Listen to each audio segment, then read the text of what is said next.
At 16, my dad kicked me out because my stepmom didn't want me around.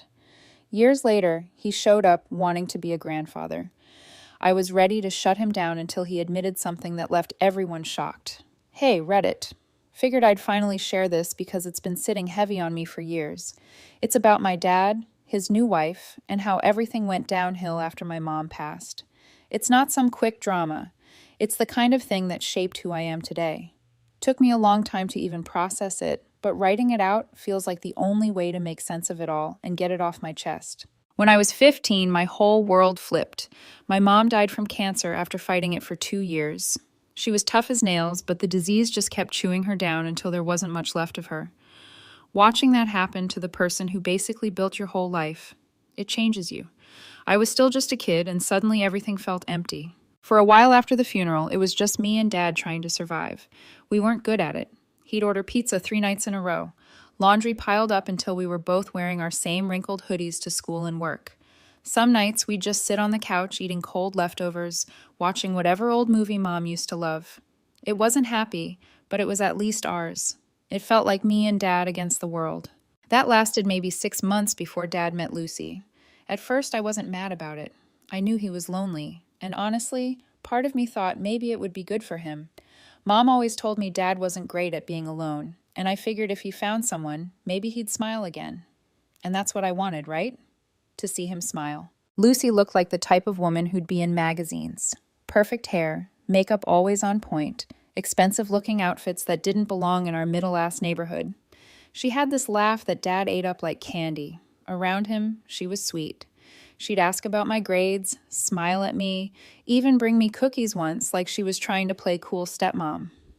Dad fell for it immediately, but when he wasn't around, it was a whole different game. It started small. She'd make comments about my clothes being sloppy or that I tracked dirt in the house from basketball practice. She'd say it in this tone like it wasn't advice. It was judgment. Then it grew into stuff that actually messed with me. Once I had this big math test and I left the review packet on the kitchen counter. Next morning, it was gone. I asked her if she'd seen it, and she tilted her head all innocent. Oh, maybe you misplaced it. A week later, Dad sat me down angry because my teacher called, saying I didn't turn in homework. Funny thing, I had finished it. I know because I put it in my backpack. Somehow, it disappeared. You probably see the pattern. She'd act nice in front of Dad like she was looking out for me. Then behind the scenes, she'd twist stuff so I looked lazy or careless. Every time I tried to explain it to Dad, I sounded paranoid. Lucy lost my homework, or Lucy threw out my stuff. Just made me sound like a bitter kid who didn't want a stepmom. He'd sigh and tell me to give her a chance or don't be so negative. Meanwhile, Lucy kept turning the screws. One night she cooked dinner, rare event, and made some fancy pasta. I don't even like mushrooms, so I picked them out. She laughed, but not in a funny way. Wow, no wonder your grades aren't great. Can't even eat like an adult. Then, when Dad came home, she told him I was disrespectful at the table. He gave me this disappointed look that felt like a knife. I didn't even know what to say without sounding like I was whining. The worst part, the house didn't feel like mine anymore. Mom had filled it with pictures, crafts, little things she made. Lucy slowly started moving those into boxes. She said they made the place feel cluttered and sad, but it didn't feel sad to me. It felt like home. When she replaced Mom's stuff with modern decorations and glass sculptures, the place looked like a furniture store. Cold, quiet, not mine. I tried spending more time out of the house, basketball practice, hanging at friends' places, even just sitting at the library pretending to study. Coming back home felt like walking into enemy territory. Dad, though, he looked happier than I'd seen him since before Mom got sick. He'd smile more, laugh at her jokes, dress nicer, and that's what killed me. Because how could I tell him the woman who made him laugh was making my life hell the second he left the room?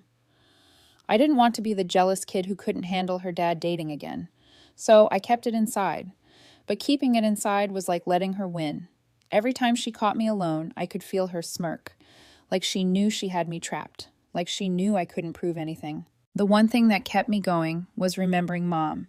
She always said I was tougher than I thought. I clung to that because every day with Lucy felt like a test. And the worst part, I knew it was only the beginning. By the time I was 16, I realized this wasn't just some rocky adjustment. Lucy wasn't going anywhere, and if Dad couldn't see what she was doing, then I was on my own. Things went from bad to worse real fast. About 8 months after they met, Dad told me he was marrying Lucy. Just like that. No family talk. No, "How do you feel about this?" He just came home one evening, standing in the kitchen with this big grin like he'd won the lottery, and said, "We're getting married." I remember standing there with a mouthful of cereal, staring at him like he was joking. He wasn't.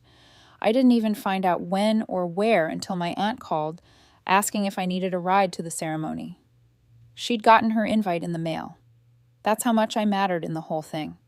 Dad's own kid found out through someone else. The wedding itself was a blur. Fancy place, people I'd never met, Lucy's side dressed like they were going to a fashion show. Me? I was in a secondhand dress that didn't fit right. I stood in the corner most of the time watching my dad dance with his new wife while I felt like an extra in my own life. After they tied the knot, Lucy's mask slipped all the way off. She wasn't even pretending around me anymore. That house, it didn't just feel cold now. It felt like I was a guest overstaying my welcome. And the breaking point for me wasn't even the little stuff she'd done before. It was the garden. My mom loved her garden. It was the only thing that gave her peace during those last years with cancer. She couldn't always get out of bed, but when she could, she'd sit in a chair out there, watching her flowers and vegetables grow. She said it made her feel like she was still building something, still alive in a way. Even when she got really weak, she'd ask me to water it for her, trim the dead leaves.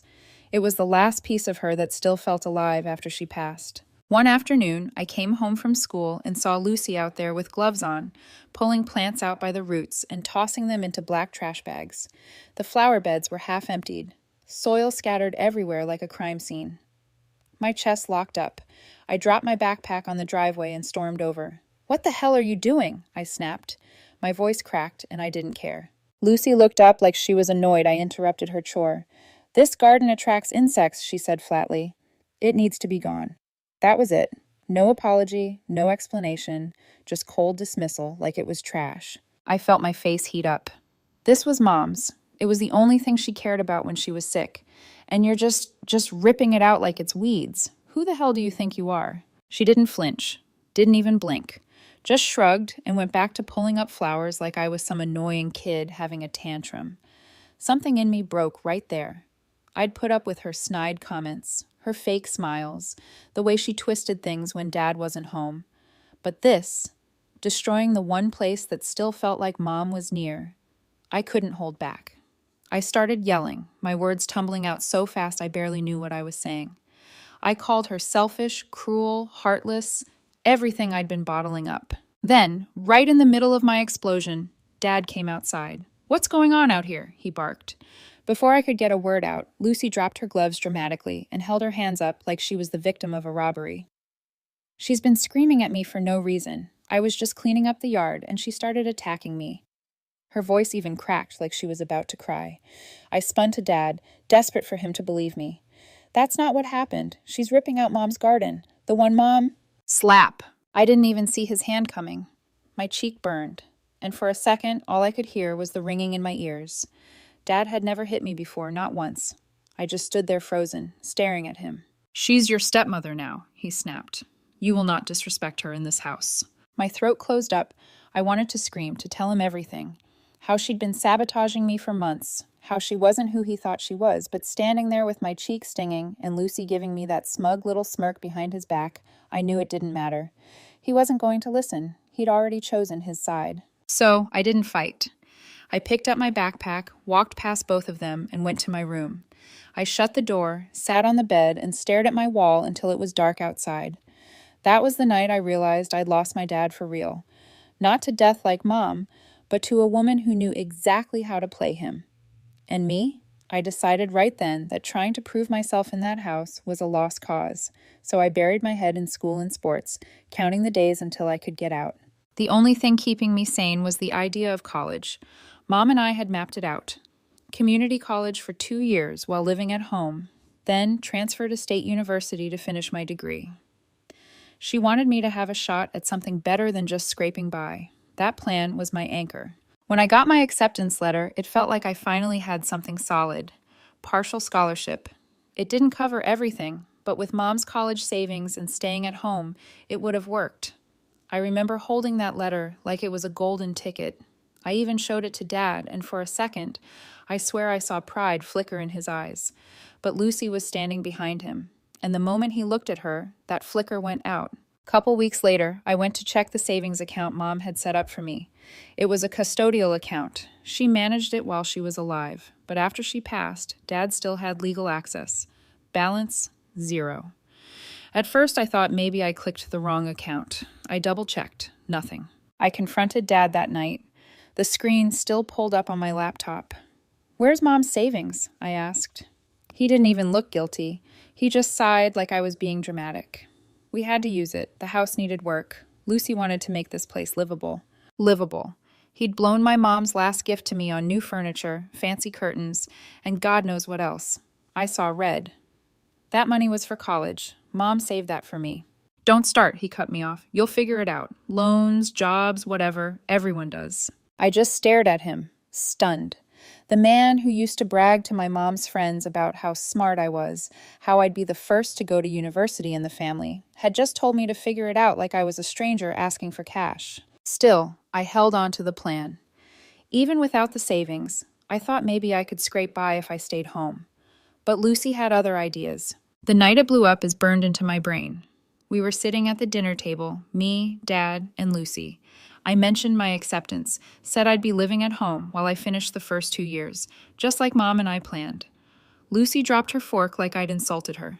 "Absolutely not. I didn't marry your father to live with a teenager. You need to learn independence." I laughed, thinking she was joking. She wasn't. "This is my home," I said. "Mom and I—" "Your mother isn't here," she snapped, her eyes cold. "And this is our house now. You're turning 17 soon. Time to grow up." I turned to Dad, waiting for him to shut her down, to remind her I was his kid and this was the plan all along. But he didn't. He chewed his steak, swallowed, and said, "She's right. Dorm life will build character." "I can't afford dorms," I said, my voice shaking.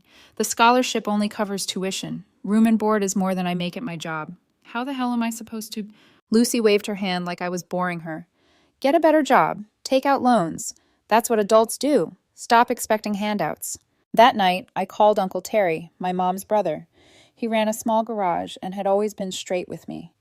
When I told him what happened, there was this long pause. Then he said, "Pack your stuff. I'll be there this weekend." 2 days later, I was shoving my clothes into garbage bags. Dad stood in the doorway, arms crossed, looking uncomfortable. He muttered things like, "This doesn't have to be permanent," and "Once you're on your feet, we can figure something out." I ignored him. When I walked past him with the first bag, I finally looked him in the eye. "You let her take Mom's savings. You let her destroy everything Mom left behind. And now you're letting her kick me out because she doesn't want me around. You're not even trying to stop it." His mouth opened like he was about to make excuses, but I cut him off. "Mom would be ashamed of you." He flinched, but he didn't argue. Didn't stop me. He just helped load the bags into the back of Uncle Terry's truck when he arrived. Not a single word of goodbye. As we pulled out of the driveway, I didn't look back. That house wasn't my home anymore. Maybe it never had been after Mom died. Moving in with Uncle Terry felt weird at first. His place smelled like motor oil and old coffee, and the TV was almost always stuck on some car auction channel, but it was safe. He didn't make me feel like an intruder. First thing he said when I dragged in my garbage bags of clothes was, "Well, at least you pack lighter than your dad's excuses." That's Terry for you. Always had a sharp tongue, but never aimed it at me in a way that hurt. College started rough. Even with the scholarship, money was tight. I picked up shifts at the campus bookstore, worked nights delivering food, and even cleaned classrooms on weekends.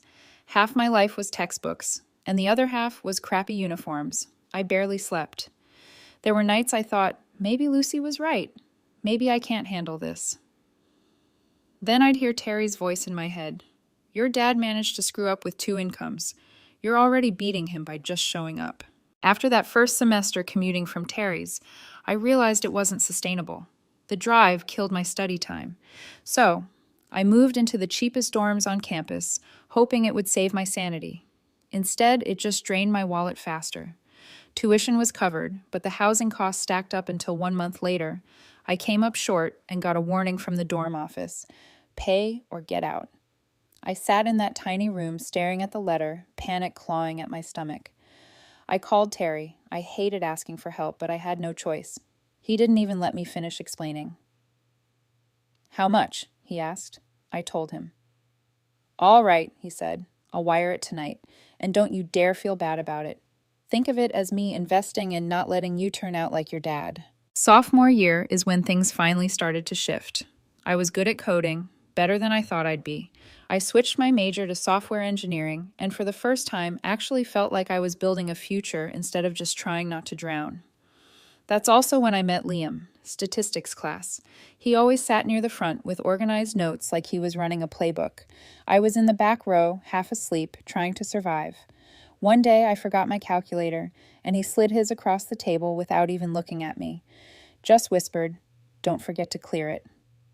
After class, I caught up to him and said, "Thanks." He smiled like it was no big deal, but something about the way he did it stuck with me. Bit by bit, we started studying together. He'd push me to finish assignments instead of half-assing them, and I'd make him laugh with dumb jokes about our professors. Balance. Junior year, life finally felt steady. My grades were strong. The bookstore job gave me decent hours, and Liam and I were solid. He was the first person I trusted outside of Uncle Terry. He didn't know everything yet, but he knew enough. That my mom died, that my dad basically disappeared into a new marriage, that I was stitching this life together with duct tape and stubbornness. Instead of pity, he gave me respect. That was new. I crashed at Terry's on holidays instead of going home. Home wasn't Dad's house anymore. It hadn't been for a long time. Sometimes Terry asked if I'd heard from Dad. I'd shake my head. He'd shrug. "Better for your blood pressure. Man's allergic to responsibility." Other times he'd roast him harder. When I mentioned Lucy redecorating, he snorted. "Your dad never needed a woman to rearrange furniture. He's been rearranging his priorities the wrong way his whole life." I should have been bitter, but with Terry cracking jokes, I found myself laughing instead of crying.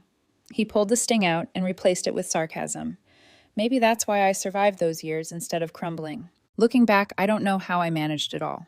Classes, jobs, bills, a relationship. But I do know this. I wouldn't have made it without Uncle Terry. While my dad played house with Lucy, Terry became the dad I actually needed. And that made me even more certain that when the time came, I wouldn't let my real father sneak back in like nothing happened. For a long time, I didn't even have to worry about it. He didn't call, didn't write, didn't pretend to care. Honestly, that was easier. It let me focus on school, work, and Liam. Senior year hit. I graduated. So did Liam. We moved into a small apartment with a view of a parking lot and a stubborn radiator that clanged. At 2 a.m. It was perfect because it was ours. Then I proposed. Simple, just the two of us. Takeout boxes pushed aside on the coffee table. His yes was everything. We posted one photo, me showing off a modest ring that looked huge on my hand because of everything it meant. My phone blew up. Friends, coworkers, people I hadn't talked to in years. And then, his name. I'd blocked Dad, but the voicemails still stacked in that hidden folder. Seeing Dad on the screen twisted my stomach. I pressed play. "Laura," he said, voice soft like we'd spoken yesterday. "I heard the news. I want to talk. I miss you." I didn't call back. Why would I? He'd had chance after chance and burned them all. A week later, Terry called. Apparently, Dad had tracked him down too. Terry sounded half amused, half annoyed. "Your old man showed up at my garage looking like a kicked dog. Said he wanted to make things right. I told him the only thing he's making right is my headache. Then I shut the door." I laughed, but there was a knot in my chest. He never gave up anything easily. I had a feeling this was just the beginning. Turns out I was right. A year later, Lucy left him. Rumor was she found someone with more money and didn't bother hiding it. Took a good chunk of his cash on the way out, too. I can't say I was surprised. She'd used him like a credit card with legs. He didn't reach out again right away. Not until Liam and I announced we were expecting. That's when Dad remembered he had a daughter. At first it was small things. Friend request, then likes on my pregnancy posts. When that didn't work, he started messaging Liam's mom, Rose, through mutuals he dug up online. Rose is sweet, a casserole and blanket type who believes everyone can be fixed with patience and a hug. She called me one afternoon, voice hushed, like she was delivering good news. "I've been talking to your father. He sounds truly sorry. I think you should give him a chance." My jaw clenched. Did he also tell you he let Lucy kick me out at 16? That he spent Mom's college savings on drapes? That when I begged him to protect her garden, he slapped me across the face? Silence. Then a small, shaken, I didn't know. Because he calls it a disagreement. It wasn't. It was abandonment. Rose fell back into soft, thoughtful tone. Everyone deserves a second chance, don't they? Not when they spend every first chance burning the bridge down, I said. This is about my child now. I will not let her grow up thinking she can depend on someone like him. When Rose hesitated, Liam took the phone, calm but firm. Mom, if he shows up at any event for our baby, we're leaving. No negotiations. Rose tried to argue, but Liam's voice didn't budge. Awkward is better than toxic. It would have ended there if Dad respected boundaries. He doesn't. He started calling relatives, telling them I was keeping him from his grandchild. My phone lit up with guilt-laced texts. Family is family. You'll regret this when he's gone. A cousin wrote, Your dad just wants a second chance. Doesn't your kid deserve a grandfather? I stared at that one until I felt sick. My kid deserves stability, love, someone who actually shows up, not a man who co-signed my eviction because his wife didn't like me. I vented to Terry. He barked a laugh. Second chance? That man's on chance 12. If he wanted to be a grandfather so bad, maybe he should have tried being a father first. We kept our circle tight. We sent the gender reveal invite list to people we actually trusted. We left Dad off. Rose promised she understood. The day arrived. Simple venue.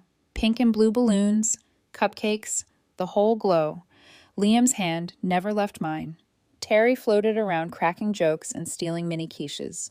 For an hour, it felt normal. It felt good. Then I saw him. Dad stood near the entrance with a gift bag, wearing the exact I belong here expression I'd come to hate.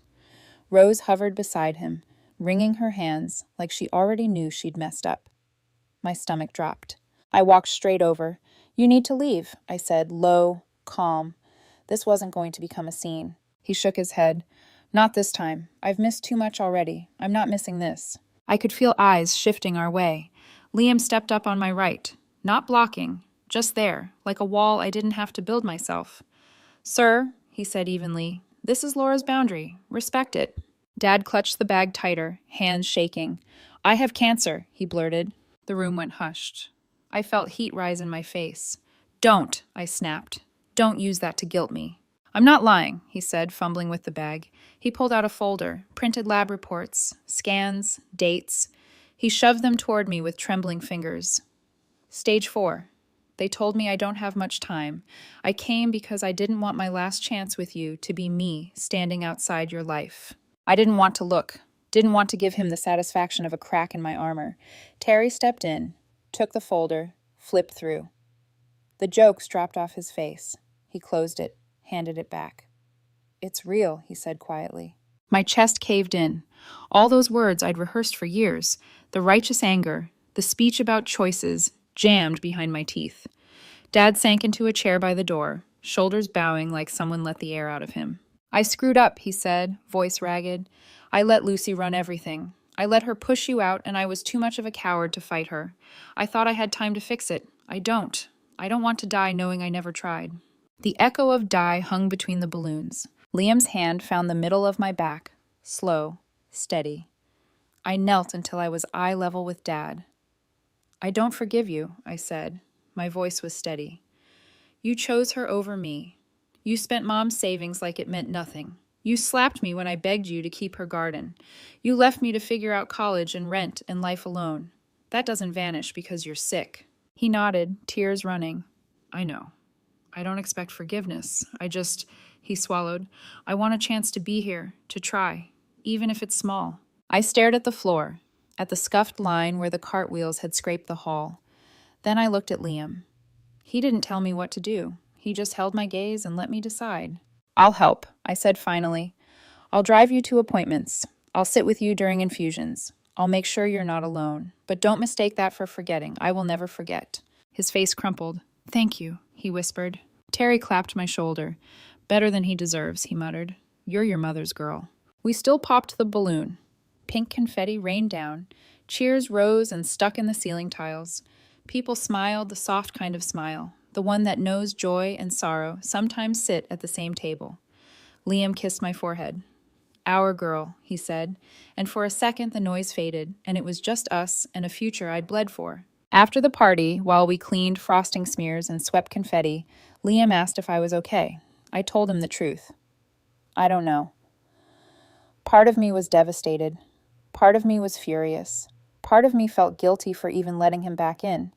But underneath all that, something steadier whispered. Helping him didn't erase the past. It didn't hand him a clean slate.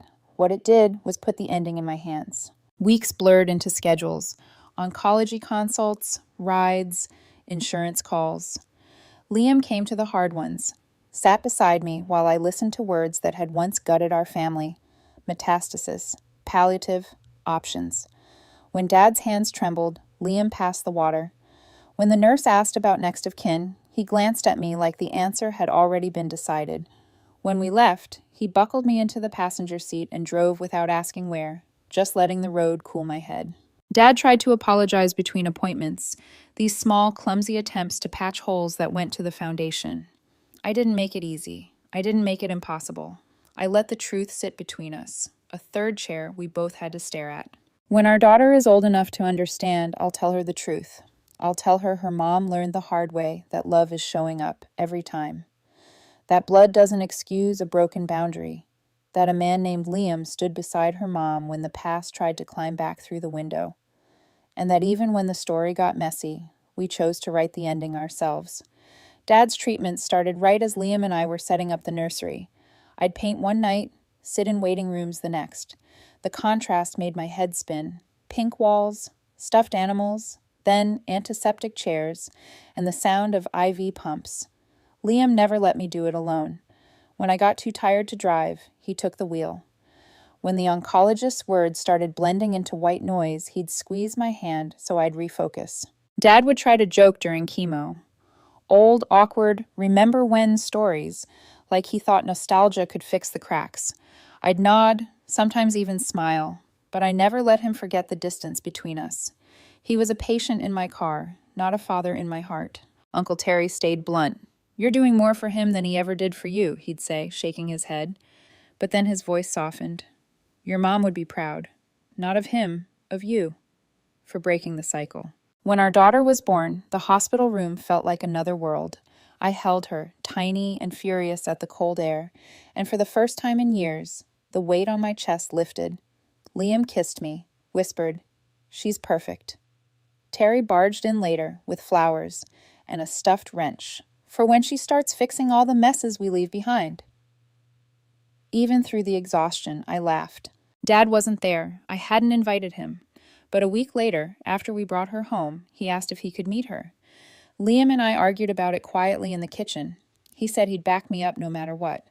I thought about Mom, how she'd loved fiercely, even when life was cruel. Finally, I said yes. He came with trembling hands, sat on our couch like it was a throne he didn't deserve. When I placed her in his arms, his tears came fast. "She looks like you did," he whispered. I watched closely, ready to snatch her back if he faltered. But he held her like porcelain, careful, reverent. It didn't erase anything. But in that moment, I let him be a grandfather, just for her sake. Liam stayed close, his arm around me. A quiet reminder that I wasn't that abandoned 16-year-old anymore. The months blurred. Feedings, diaper changes, doctor visits for both a newborn and a dying man. Some nights I cried in the dark, torn between past wounds and present responsibilities. Liam would rock our daughter and whisper, "You're not alone, not ever again." When Dad's health declined, hospice stepped in. He asked to see us one last time. We brought the baby. He was thin, voice faint, but his eyes stayed on her. "I don't deserve this," he said, looking at me. "But thank you for giving me more than I gave you." I didn't say, "I forgive you." I couldn't. What I said was, "I hope you finally understand what showing up really means." He nodded, tears slipping down his hollow cheeks. He passed 2 days later. The funeral was small. Some family, a few old friends. Lucy wasn't there, of course. Uncle Terry gave the eulogy, short and sharp. He stumbled more than he stood, but he raised a daughter who learned to rise anyway. Afterward, standing by the grave, Liam held our daughter against his chest, and Terry leaned on my shoulder. For the first time, I felt peace, not because the past was fixed, but because I had chosen how it ended. I walked away from that cemetery knowing my daughter would never wonder if she was wanted. She'd never doubt if her family showed up.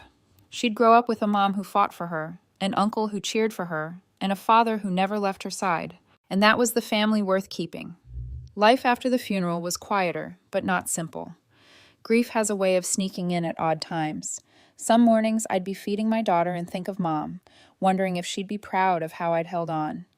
Other times, I'd see a man with gray hair in a grocery store and feel that sting of betrayal all over again. Liam kept me grounded. He'd take our daughter for stroller walks when I needed to cry in the shower. He'd listen when I vented about the confusion, how I could hate my dad for years, yet still feel the hollow ache of losing him. "You're allowed to feel both," he'd say. "Hurt and relief can live in the same house." Uncle Terry became the kind of grandfather my daughter deserved. He built her a wooden toy chest, painted bright yellow. "She's going to have more love in her pinky finger than your dad ever managed in his whole life," he told me, pressing a kiss to her forehead. Family gossip eventually swirled, as it always does.